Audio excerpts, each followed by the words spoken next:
everybody. Welcome to the ToRAISE Questions Doula podcast. This is Melanie Headley. I'm here with Thérèse Hakoun. Thérèse is the executive director of ToLabor, which is an international doula training and certifying program. Hey. Hey, how are you? I'm good. Yeah. How are you? I'm good. We're both kind of rushing around here. Yeah. And we're going to talk really fast. Yeah.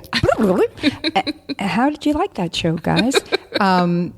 And, you know, it's so interesting. I know we seem to talk about the weather, so bear with us. But it's been so lovely going into fall, and we're having those great cool days and just, you know, feeling like, oh, it's sweater weather, it's pants, it's so awesome.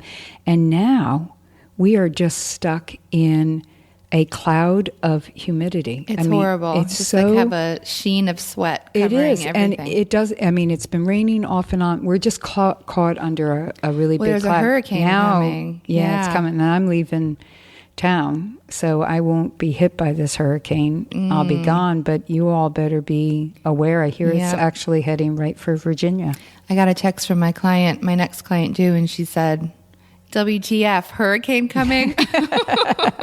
Yeah, so for all of you who are on the East Coast, Southeast Coast, and I don't know how far it might go on up through the north, but we're all thinking about hoping that this will just be a story, but nothing dramatic. Absolutely. Yeah. Absolutely. And it does affect birth, and that's another thing we could always talk about, which we will. Mm-hmm. Matter of fact, we'll make a note of that. There Weather we go. and births.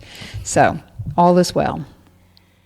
So we want to thank you for the donations that are coming in. Thank you so much. We really appreciate it. You're listening to us. Yes, thank you. Thank you. And we mentioned that we would love to give out periodic shout outs to some of our donators, and we're just doing it randomly. So don't think we're ignoring you if, you know, with your donation. So we want to give out a big thank you and acknowledgement to Martha Howell from Tennessee.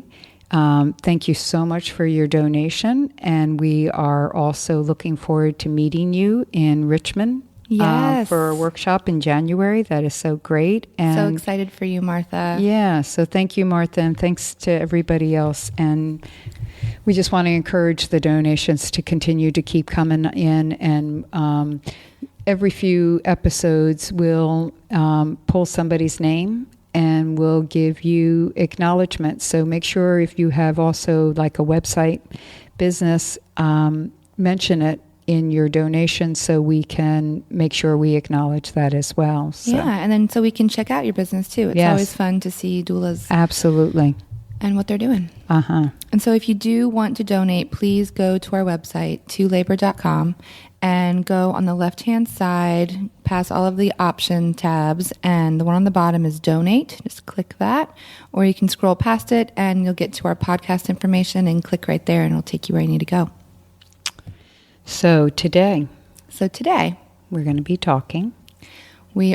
talking about children at birth. Right. And visitors. Right. After birth, and who to invite.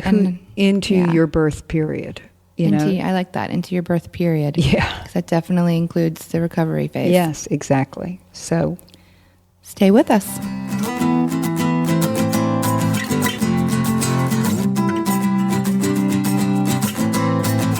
We're back, and we are going to just go for it. Yeah. Jump right in. Yeah.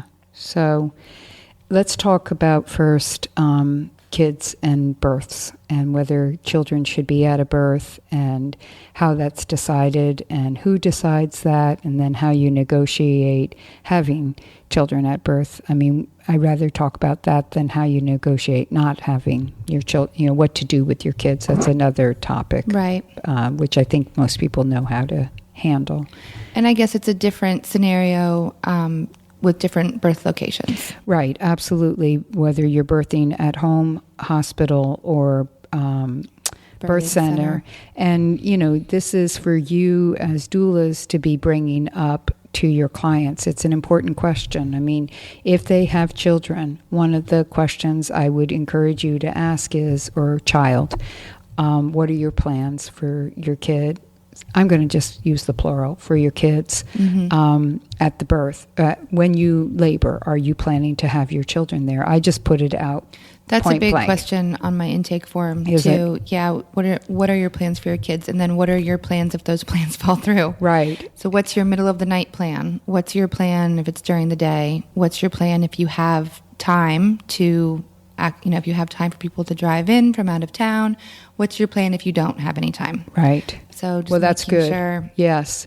So that they have, and I think that's great, Melanie. It's looking at each thing that they may not be looking at. I mean, I think a lot of people do, because it is one of their worries. How will I take care of the kids? And what if it is the middle of the night? And all of those things. But a lot of people aren't thinking that. They're just, that's not their mindset. And so it is important that it's brought up by the doula. And then the next question to me is about having your kids present at the birth. And some people just hands down know the answer is no. Like, nope, don't want to do it. Right. And totally we want to support that. Like, we don't have to delve into why not or, any of those things. If somebody says, well, I'm planning to have my child at the birth, I think the next legitimate question is to ask why. I think that it's an important question. And because I've heard a variety of different responses that made me want to ask that question regularly. I mean, what would happen is people would say, yes, I really want my child at the birth because, and then they would explain. And often I felt like their idea of what it was going to be didn't always match up with what what labor really needs. And it's helping them really be clear on their yes answer. And, the truth is, I guess I should backtrack a little bit. The no is also, I guess, something, depending on how they respond to that. I could see somebody who just says, no, I have no interest in my kids being there. That closes the discussion to me. If somebody is like, well, no, I mean, kids aren't allowed to go to a birth, are they? That opens up a dialogue to me, because a lot of people will say, well, are kids allowed to be in the hospital when you're birthing? Or, I don't know, I wouldn't really want to I'm afraid it would traumatize them. That's then I would delve into, well, let's talk about that. Yeah. I mean, do you have an interest in having your child there? Because if you do, then we can explore this further, your questions. And I love that so much, because it's definitely hitting on, let's know all of your options before you make that decision. Right. Yeah. And again, I originally said, if they say no, just let it be. But I'm backtracking in the sense of if you're getting kind of a gray answer for them, it's not definitive. I just want people to have the freedom. I want people to know that it is an option. Yeah. And that it is, even if they're birthing in a hospital, it is still their right to make the choice as to who's in the room. And if they want their child there, even if they've been told, and I put that in quotes, that it's not allowed, they have to, if it's important to them, they don't have to take no's as at face value. I mean, that's one thing we really want to help our clients learn to do, is not taking a yes or no as the definitive answer, because of everything we've always said. It's part of the parenting experience. You can't, and it's hard for a lot of people. It's just, they said no. So that's the end of the conversation. And I think our job really is to help people expand some, not push, not force, but expand on that limitation that they, for whatever reason, have in their life. Do you bring up about children coming to the hospital? I mean, I want to talk about home or birth center, but to the hospital. And I know you work in a hospital setting a lot. What is the policy, for instance, that you've been made aware of in the hospitals that you most frequent? Well, I guess in my own experience as a doula, I have only had little kids be present at home births and have had kind of preteens / teenager children be present in a hospital room. Okay. Have any of your clients wanted to have younger children and felt like it was a barrier because of the hospital? I haven't had anybody that really wants their younger child to be in the hospital. We've definitely talked about it and talked and kind of processed through, and that also goes into just immediate postpartum time too. Of when should I have my kids come in? My little kids come in, right? And so, it goes back to I just think information for the children and educating them before a baby gets there to get them to normalize it. Right. So that's what we would talk about in our prenatals, just how to do that. I have a strong sense that most hospitals will say, and I don't know if this is written out in all hospitals, policies and protocols, which is a huge, huge topic in itself, but that I think they discourage, I'll put it that way, children. Is the right word. Yeah, from being present. I've seen, and that, not in my own clients, but I've seen when I go out to get ice or, as I give a tour in the labor and delivery, I've seen young children being present in labor and delivery. Yeah, and I feel like, again, I'm just going to be the person that I am. That sounds great, Therese. If this is important to your client, that their 4-year-old be there at the moment that that baby is emerging into their lives, then if they want that, they need to speak to it and just assume, take the road of this is going to happen. Right. And make it happen. In a home birth, obviously, they can have whatever they want. That's the beauty of birthing at home. You can have your children there or not have your children there. In a birth center, most frequently, kids are definitely welcome as well. That sounded contradictory. Most definitely, usually. I would be amazed at birth centers that don't let children in there just because they really want it to be more like the family center and home. Yeah. The bottom line comes down to this, and Melanie, you already brought it up, is if you are going to have a child of any age come and witness the actual birth of the baby, they should be educated about the sounds, the smells, the look of birth. And it's so, back in the days, we used to have to show kids books about it, which is still an excellent way of doing it. But nowadays, there's so many videos available that it makes it really simple for kids to sit and watch and see. My kids just like to watch birth videos anyway. Yeah. Which is great. And so they can get familiarized with what it looks like, what it sounds like, how hard the mom is working, how hard that person is working.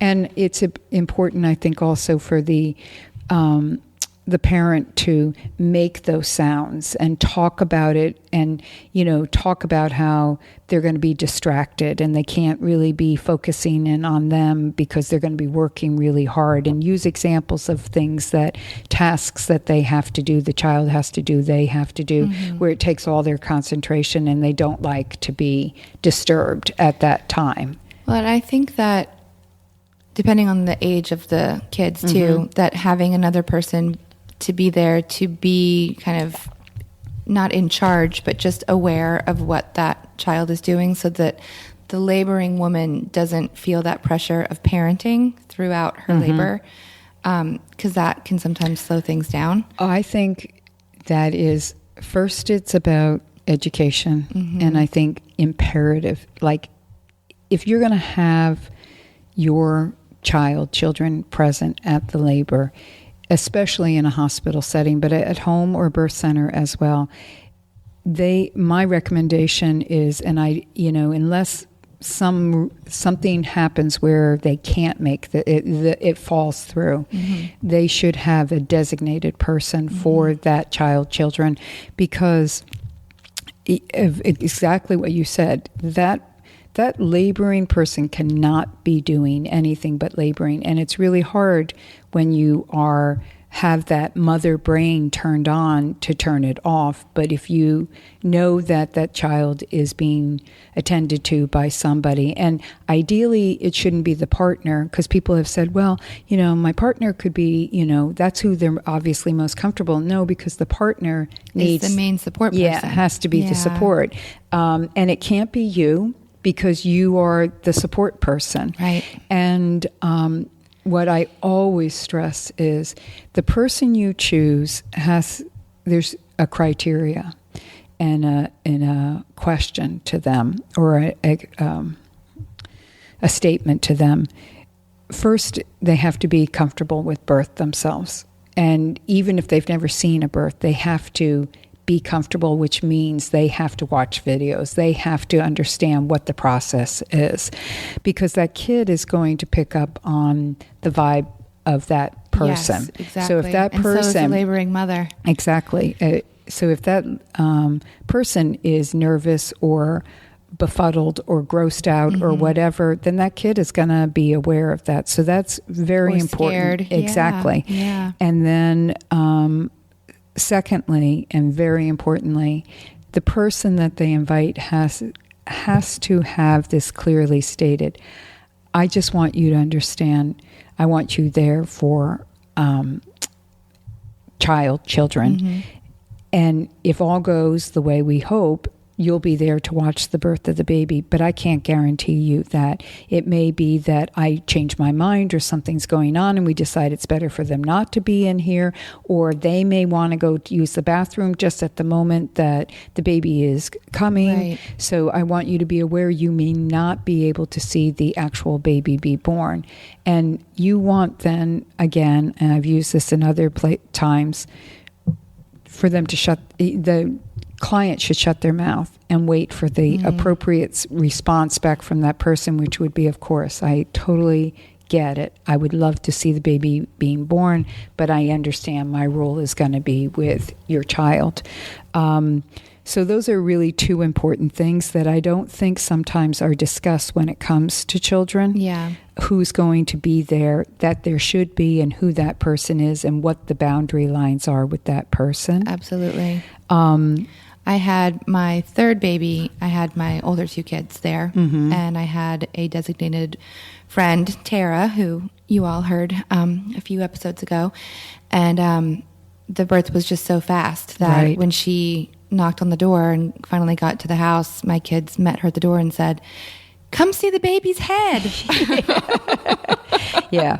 So I think ToRAISE was kind of put in the position of wrangling the kids. Yeah, but they were so. What I remember about that was what your kids were feeding off of was the calmness of us in the room. Yeah. And when when Tara arrived, she took up where she needed to be. And what was really important in this also, and this relates to what you just brought up with her, is the person who is there to guide the child during the birth, is also the person who will take the child away after the baby is born, who will not let this child just be now all over mom at that moment, which can be just way too much. I remember when I had I've had my kids at most of the births, but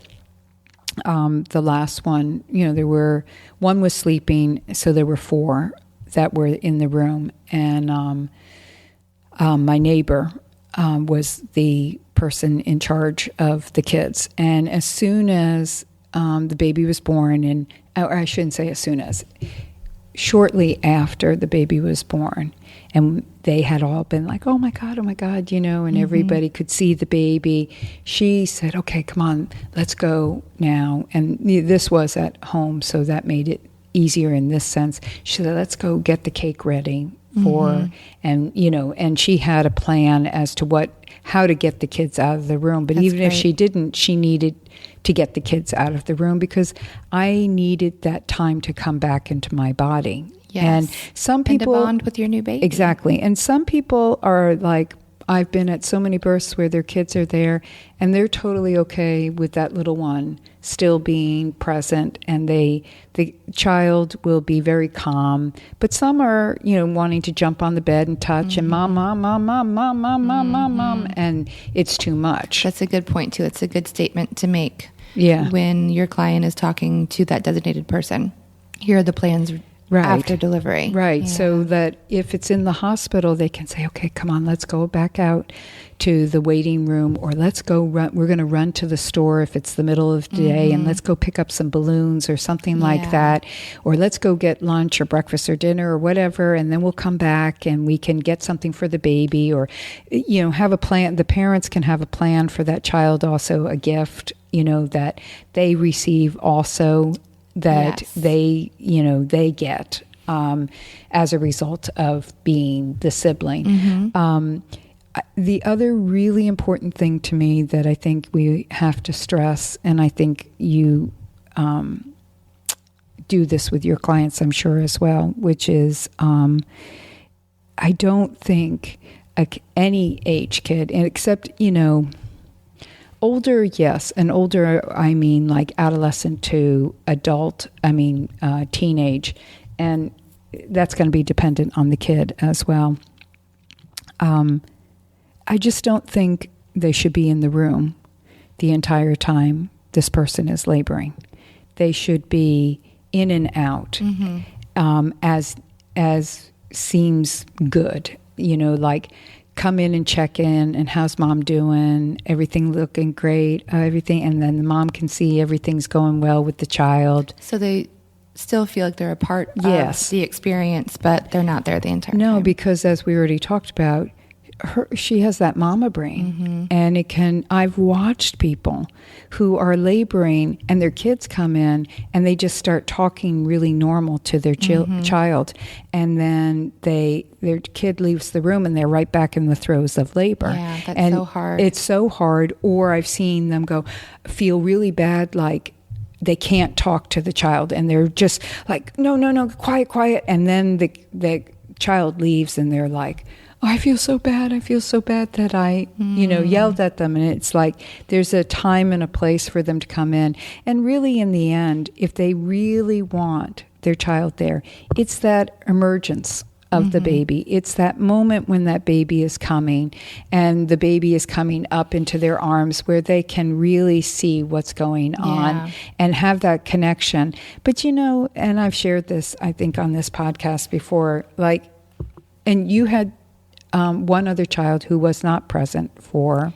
Exactly. I was going to say that we decided to invite, our children in for the third, and then with our fourth, we decided to invite intimacy instead. Right. And as soon as, and I had kind of switched plans very last minute with where my youngest was going to go. She was 18 months. And as soon as I buckled her into her car seat and watched her, drive away with my friend, came back into the house alone. Everyone else was gone, waiting for my husband to get home. I had my first really big contraction. Kick-ass contraction. Like, okay, people need to hurry up and get here because this baby is coming. Because now you knew everybody was in the place they needed to be, and you didn't have to be mom safe anymore. To labor, and it was such a shift. I could feel it in my body, in my psyche. It was a huge shift. And so knowing that too is so interesting, watching what other people decide to do. And people have all different reasons for wanting to have their kids there. And what I just want to always just broach with them is age and knowing your child. To me, a 2-year-old has no purpose. An 18-month-old, a 2-year-old, even up to a 3-year-old, depending on your 3-year-old. Really, it's like I hear parents say, we just want them to have the experience, or we think this would be a good experience for them. And I think, yeah, or they're not going to remember it. I mean, No. You could tell them the story. So I always think of my last one. Like I said, there were 4 in the room and 1 who was asleep, and it was my 2-year-old. Mm-hmm. And it was the middle of the night, and he was sleeping he still slept in the bedroom with us, and we just picked him up and carried him down the hallway and put him in his sister's bed. Mm-hmm. And he slept, and then when it came time for the kids to come in, he slept in her bed as she was in my room. And the next morning, when he woke up, he came in and he saw, I have a picture of him sitting in the bed with me and holding the baby. Aww. And to him, it's like he was there. There was he only knows he was there because he saw the picture. Right. But at the moment of watching him, I realized again, like, he has this is just the way it is. Yeah. So people think about it's going to help with bonding better also. I think that if you just think of all the children who have not been at their siblings' births, right? And they love each other. And think of the children who have been at the siblings' birth, my kids. They, are like cats and dogs together. So I mean, it's not the defining moment, right? It's and then I've heard this because I do a birth circle regularly, and I hear this a lot that. Now, my son or my daughter is just really sensitive. And when they see me, I just feel like it would just be too emotional for them. And I appreciate that. Like, then don't, your child, then don't have your child. And they'll say, but on the other hand, this child could handle it and really wants to be there. So it's them then deciding how that dynamic is going to work. But going back to what you said also, Melanie, at the very beginning, you can make all these plans for your children to be at the birth or not to be at the birth. You have to have backup plans for all of it. And for when I was laboring with my 4th baby, the person who was supposed to be there with the kids was not in town at the moment. And so I had this second person, the backup person for that. And she wasn't in town either. So it was like, okay, so what do I do? I had 2 people. And I had a third person, a sister, who I called. And she was not the person I wanted. But she had children herself. And she was very calm. And she said, if nothing else, I'll just stay here, but I can take the kids. And I said, I think it's just better to take the kids, because I felt like also my kids weren't as comfortable with her as they were with the other 2 people that they were going to be with. And that was just my choice at that moment. They would have been fine. She was fine with birth. I was having a home birth. She had birthed at home herself. But it was at that moment I thought, nope, this is happening too fast. This is too crazy. This wasn't part of our plan. Yeah. I'd just take the kids. But they came back shortly after she was born. And matter of fact, one of them cut the cord. So it must have been an hour or so later. Wow, yeah. And, to them, they participated in, which is, I'm going to throw this in.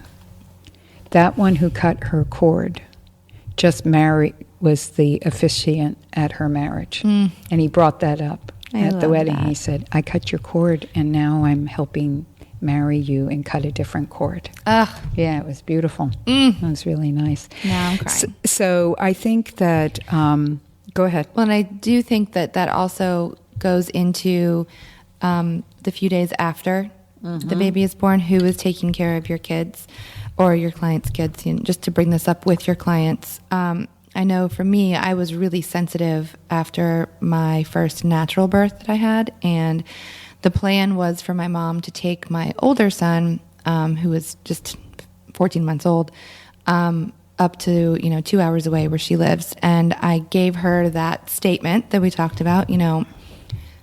I'm okay with this right now, but I don't know how I'm going to feel in an hour or tomorrow or the next day, and I just need to know that it's okay if I call and say, can you turn around? Can you bring him back? Or can you bring him back earlier or later or whatever? And my mom looked at me and said, but there's traffic and I could be stuck. And we have plans on Saturday. And I said, you can't have him and I need you to go.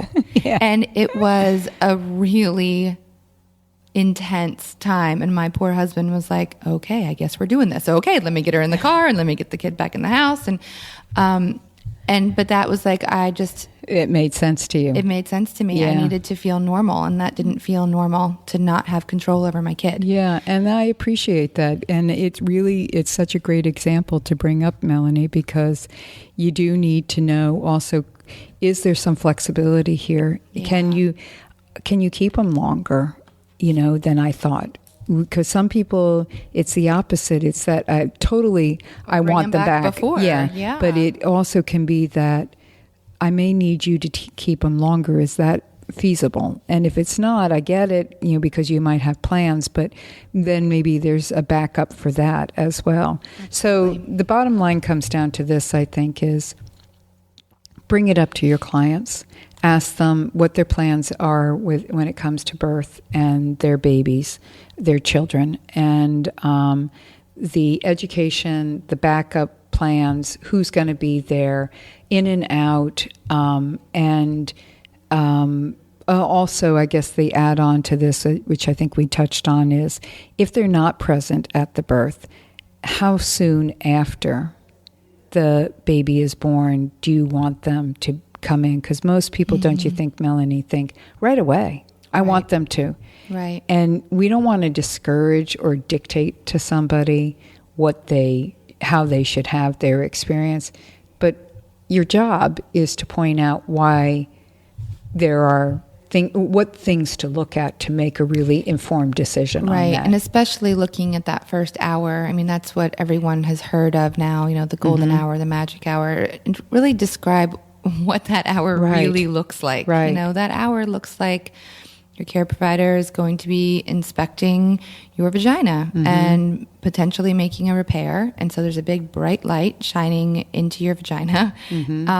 Are you going to feel comfortable having your children in the room for that? Are they going to feel comfortable witnessing that? And your discomfort during that time, and potentially. Your discomfort, absolutely. And, baby is, I loved how you said coming back into your own body, but baby is also for the first time coming into their body. And so that first hour is so important with just bonding with you, I keep saying you, but I guess your client. Yeah. Whatever. Yeah. you guys get it. You're talking doula talk now. Right. So important that the mama and the baby and the partner, that little nucleus, that family, has time to have the eye contact and hearing voices and, looking at the whole body and just kissing and loving all over and